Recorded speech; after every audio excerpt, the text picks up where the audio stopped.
Mafuriko yanaendelea kujaa humu. Kama unavyoona wadudu wa BSF nzichuma ndio hawa. Wanaendelea kujaa kutoka kwenye lile dumu la mbegu. Wanakutana hapa. Wanaanza kupandana kama unavyoona zoezi la upandanaji linaendelea. Na wanataga mayai kwenye vibao vya kutagia mayai. Mwanga upo unawatosha. Hawa ndio wanaotaga mayai. Vinatotolewa vitoto. Nzi mmoja anataga mayai 500 mpaka 800. Kwa hiyo just imagine mafuriko ya watoto yatakayoendelea kuwepo hapa.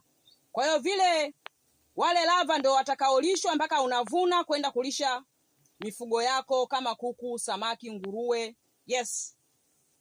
Kwa hiyo hawa ndio wanaotaga. Ukiona yale mafinyofinyo ujue yametokana na hawa. Hawa ndio wanaotaga mayai, yanatokea mafinyofinyo au wale tunasema nanili lava au unaweza kusema funza, wadudu wale ndio chakula cha mifugo.